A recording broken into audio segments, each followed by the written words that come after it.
Irwin, thank you so much for joining us today. You were one of my favorite speakers at the Family Office Club conference the other day, and most eloquent, thoughtful. And I really appreciate you saying yes for coming here. But first, why don't you tell us a little bit about you, please? Sure, my pleasure. Irwin Boris. I've been in this business all my life. Whether it was, I have an undergraduate degree in accounting. I passed the CPA exam. I practiced accounting, all real estate clients, and I've always been either. Once I left there, I was either on the banking side, working for banks, or working for owner operators in family offices, building income-producing portfolios. So right now, I work with a family office. It's a fourth generation family office, and we're building another portfolio, and we aggregate them, and then we look for cap rate compression on an exit. But one advantage we have is we don't really care if there's an exit, as long as it's cash flowing. That's all that matters. So we always make sure to take enough term on our debt to ride out any bumps like we're having here now. God forbid you needed to refinance. We don't have anything that matures for a year and a half, so I think we're safe. And the ideal acquisition for us is something where the return is half through cash flow and half through appreciation. We're not buying value adds and selling you on an IRR. And I could name a dozen people that are all over the internet on social media doing Yeah. that, and some of them are in lawsuits now. But Yeah. it's more important to have cash flow, especially as a family office, and especially when you have other families invest with you or high net worths.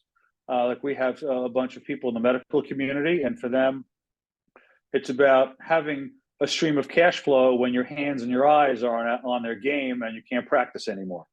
So, and at least if you're getting 8 or 9 or 10% or more current cash flow, you could always reinvest that and compound it. If I'm betting on an IRR and I'll have to exit now because my debt's maturing, or you're one of those unlucky people that's getting a capital call notice from one of your sponsors, you're not very happy. Um, and being an older American, as my children will say, I've seen the cycles a few times. So Yeah. I know what I'm looking for and what I'm not looking for. And when we don't take a lot of leverage, we like to sleep at night. And so if I lose a third of my tenants, if it's a multi-tenant building, we're not worried about being able to pay the mortgage. So it's about having all your belts, your suspenders, your bootstraps, being ready for anything. Yeah. And, you're not the first person that started to mention about IRRs lately and how they're not a good metric, especially right now. But, I still remember 2018, 2020, everybody was raising on that IRR. And if we are more conservative, they're still going to go with these people that are promising crazy IRRs. And now these people are having cash calls. So how do you explain that to your investors that it's a much safer investment when everyone else is pitching a high IRR when Uh, things are all it, peachy? no, it's really easy. If you think about it, it's math. The more or the higher the current cash flow that's distributed, the lower the internal rate of return. Of course, distributions are dilutive to the back end IRR. And it's like gambling. Do you want to bet it all or nothing? So if you're focused on an IRR, it has to work out because the chances are you're getting nothing. So I like to sleep at night, and I'd rather know that if it's a bad investment and we had a 10-year loan and we held it for 10 years and I got 10% on my money, I got my money out plus the depreciation, and then I got my principal back. Yeah, Where if I'm betting it all on something that may never happen, I'll be lucky to get my principal back exactly. at the end. And here you got your return through cash flow and then get your money back. So even if you sell it at a God forbid at a slight loss after 10 years, you've already got your money back. Yeah. So it's about safety, and the economy ran so hot for so long with these cap rates and these interest rates, which is really what fueled all these guys. Yeah. If you think about it, when the tide rises, even the boats with the holes in the bottom come off the bottom of the ocean, and that's really what happened. It Exactly. was except for the last 12 months, it was really hard to screw up a deal. You had to really work at it to screw it up. And so a lot of people made money on some of their first deals, whether it was 2018, 2019, 2020, and they kept throwing more money at it, more money, more money. And then all of a sudden the music stopped and they didn't have a chair to sit in. So when people say to me, and I've spoken at the family office, and they say to me, "What's a bad investment?" I said, I got my cash flow, but there was no pop at the end, Yeah. but I still got my principal back. Yeah. And I still beat the treasury. I still beat everything else. And I slept at night, knowing that I got that money back through cash flow. And so don't bet the stars. Everybody wants, to hit a grand slam. It doesn't happen. It's a game of putting men on base and scoring runs as one advances the next, like baseball. It's a terrible analogy, but it's basics. Yeah. Especially working with my money is in the deal, and family offices where it's family money. Even when we syndicate a deal, we hold 25% of it, and so it's about preserving capital, and that's why the cash flow is more important than the IRR. So how were you evaluating deals when the market was hot and extremely competitive, and how has that changed today? When the market was hot, we stopped doing multifamily early, really early, probably about 4 or 5 years ago, and we sold a bunch of them. We only hold, there's only one multifamily project that I'm involved with right now, and people call to buy it every day of the week. And I said, look, I got 6 years left on my mortgage. We only renovated half the units. I really don't care. I said, if you make me a stupid offer, we'll consider selling it, because I have no place to put the money. So, we don't really care about it. But I've been doing industrial for many years. And so it's a cap rate play. What's the spread between your going in current cash flow and your cost of finance? If I could buy on a 9.5 and I could finance on a 7.5, and I can get 65% leverage with some interest only, I could probably get 8.5 or 9 current out of the deal after closing costs. Mm-hmm. And so, that's really what I look at it. It's an old fashioned, if you can't do it on a cocktail napkin, don't do the deal. And so true.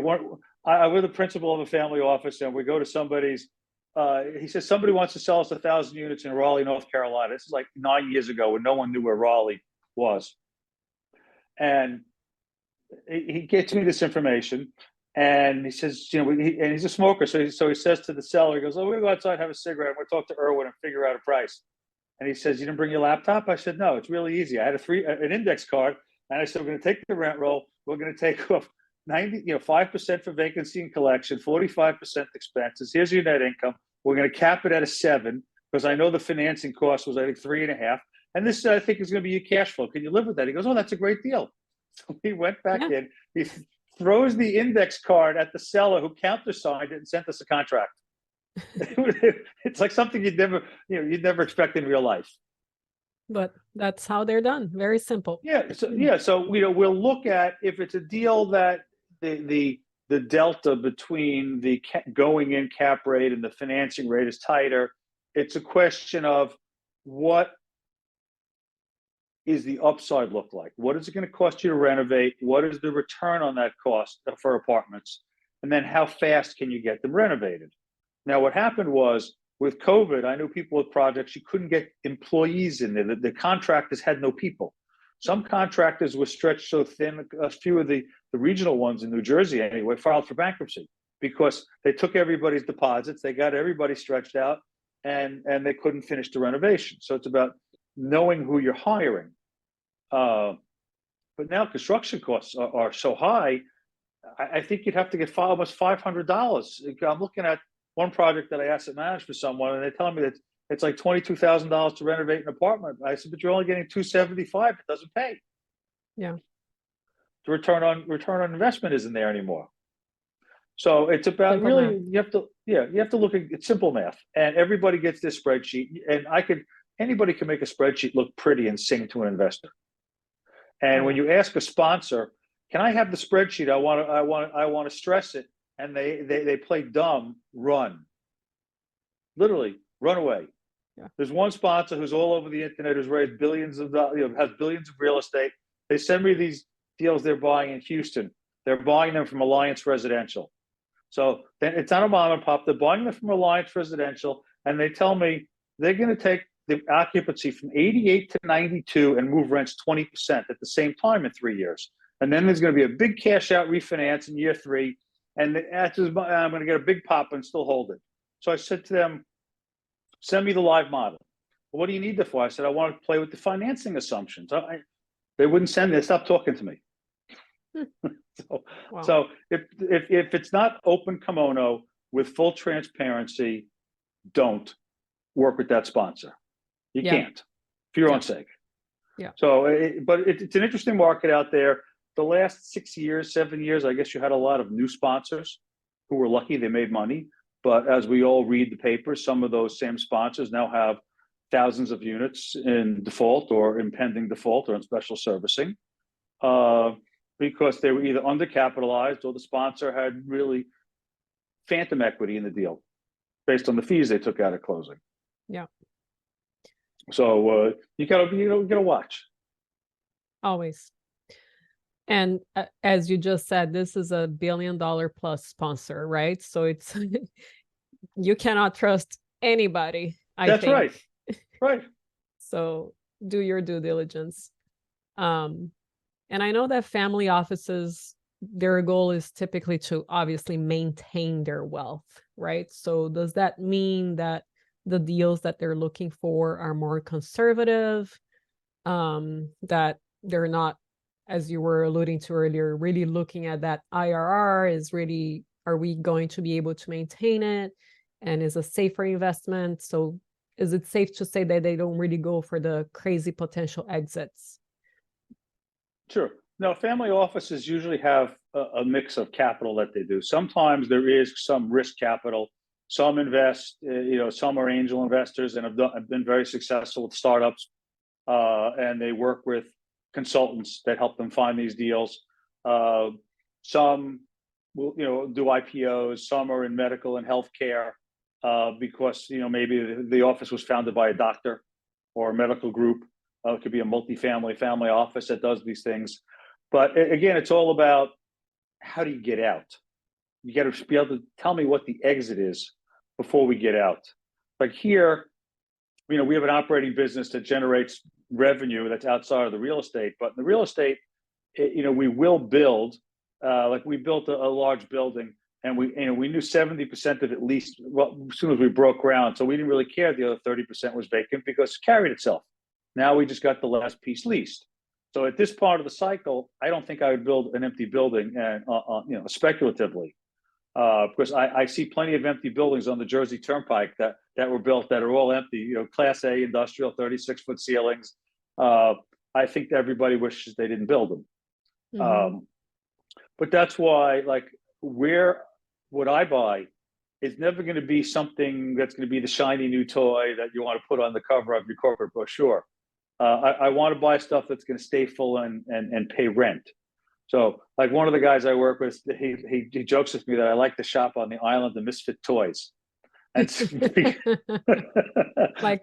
misfit fruits at a supermarket, cheaper. Yeah. So because they scratch their dent, and if you move them around, and sometimes you can see how to put a little shine and a little polish on it.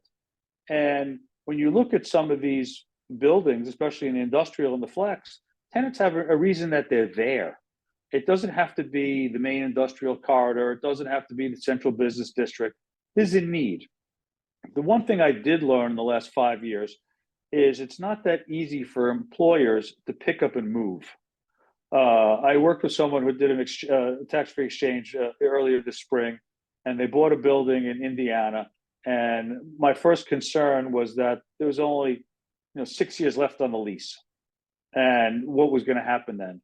But when you look into the tenant and you realize they employ 400 people in 2 shifts of 200 each, and they're open 18 hours a day or something like that, they can't move to the other side of town so easily to save $1 a square foot in rent, because the employees can find another job depending on what they do there and make more money. So it's about, part of your due diligence shouldn't be just about the health of the company and their sales and the real estate comparables and what is everybody else paying in rent. It should also be what goes on behind the walls. How many people work here? How long have they worked for you?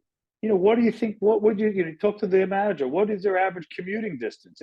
It's the human side of it, which really gives me a lot of comfort, especially at this point of where we are in the cycle. That's a great tip. With regards to getting down and dirty to your hardest deals, can you talk about some of them, please, and lessons learned? Yeah, sure. There's always deals that die in due diligence, and hopefully they die earlier than later because you have out-of-pocket costs. We have one deal that we really like that was upstate New York, in the vicinity of Ithaca College. It sat on a lot of excess land that was zoned for industrial or multifamily, whatever I wanted to build there. Basically, the land was free. The building carried it. It was a covered land play with a lot of excess land where the current ownership had already gone through the PUD approval with the municipality. So I just needed site plan. And, in the middle of due diligence, we find that the seller tells me that their major tenant called them that they don't need all the space. They want to renegotiate their lease and give back, 20% of their space. So I'm like, oh, great. I said, I don't want to deal with this now. And then the lender's appraiser found that there was a sublet listing on CoStar for the space. So unfortunately for these sellers, who were all in their late 70s and early 80s, they've owned this thing for quite some time. They asked me, what do we do? I said, you really don't have a choice but to renegotiate their lease now and ask them for another 5 or 7 years before their options. Because 3 years from now, when they can up for renewals, they got you. They can, Yeah. and they'll tell you what they're going to pay. Here, you still have a little bit of strength. They ended up doing it, taking my advice, and they took back. They wrote down the rent a little bit. They have 7 years left before the 5-year renewal options. But unfortunately, based on the revised income, I couldn't stand behind the price anymore. So there's always going to be deals in due diligence that die in due diligence, and there's no way to really flush those out in advance. One thing I do with commercial buildings is I like to get the 10 largest tenants on the telephone and interview them. How's business? How many people? What are you doing? Are you back to the office? You're still remote? How's your square footage working out for you? So you flush a lot of these things out when you have those interviews. Don't just rely on an engineering report and appraisal and the financials, because the tenants are going to tell you what your future of the building is after you close. Yeah.